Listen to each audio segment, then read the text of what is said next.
So I got some very anticipated shoes in for testing today. Well, at least these are pretty anticipated for me. Got the Saucony Endorphin Elite 2 here on foot, which if you watch my videos, you know I am a big fan of the V1. It's one of my favorite race shoes. And yeah, I was so excited to try this V2 here, but wow, so far this feels very different underfoot.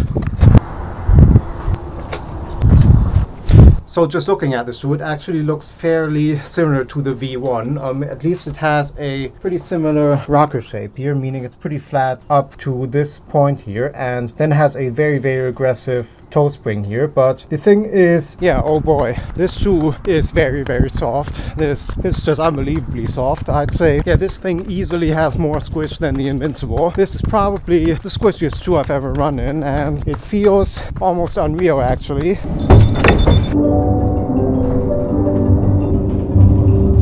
Luxembourg Airport.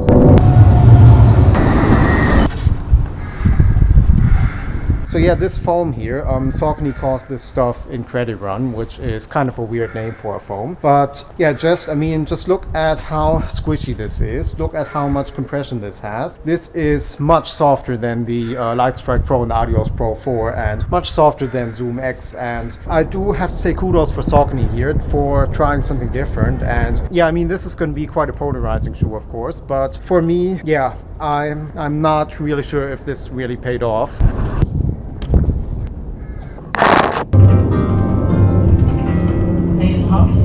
Park and ride.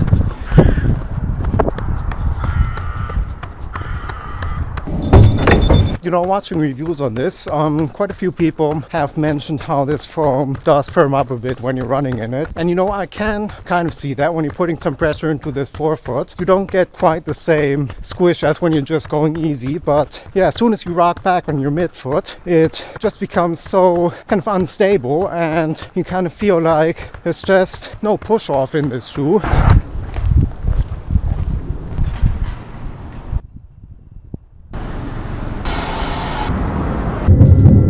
I just feel like, you know, I land forefoot, I always forefoot strike, and as soon as I roll back on my midfoot, I feel like I'm collapsing inwards, and there's just no real platform to this shoe. You know, it's just so soft that, I don't know, it just feels a bit disconcerting, and going around corners is, yeah, you really have to slow down there. It's, yeah, kind of a weird feeling.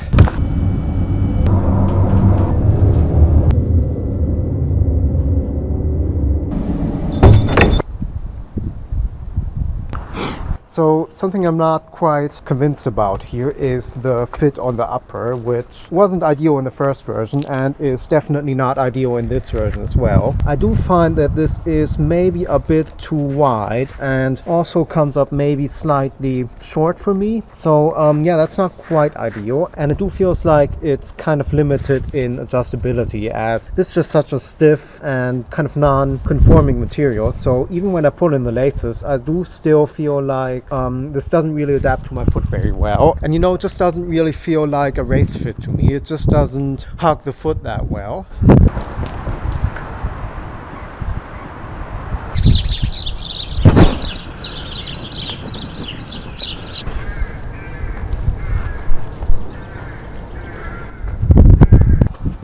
Yeah, you know what makes this such a problematic shoe for me, and why I just don't feel like this is really working for me, is there's just no real sense of a push off here. I mean, yes, you do get a bit of firmness in the forefoot when you put some pressure into it, but still it feels like I'm sort of losing the energy that I put into this. And yes, it's bouncy, and yes, I am going fast, but I don't know. I mean, this is all a bit hypothetical, of course, but I imagine myself at the end of a marathon when, you know, at some point your form breaks down and you just need every help you can get. And with this kind of shoe, I just don't know if this is going to work for me. I just feel like I'd want something that tips me forwards a bit more and just feels a bit more streamlined.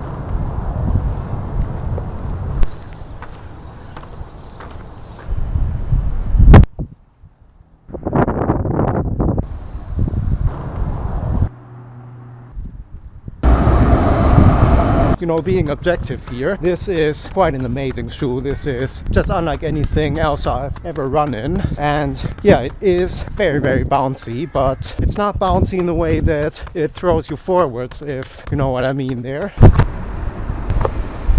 Yeah, this V2 here, this is a very different feeling shoe. I mean, you do still feel the rocker and you do still feel like you've got nothing under your toes here, but it doesn't feel nearly as aggressive as V1. And what I think makes the main difference here is just this very, very soft foam here. Vindel, Luxembourg Airport. So what's really good with this shoe is actually the weight, which has gone down a whole 20 grams from the V1, so that's excellent, and now puts it right up there with the Vaporfly series and the Adios Pro 4 for me. Yeah, I mean, this is clearly a fast shoe and this clearly works in that sense, but I don't know, just as a race shoe, I don't feel like this is aggressive enough. I just don't like race shoes that are this soft underfoot. Terminus. So yeah, thanks a lot for watching this first impressions video here on the Saucony Endorphin Elite 2, and I'm not quite convinced by this shoe.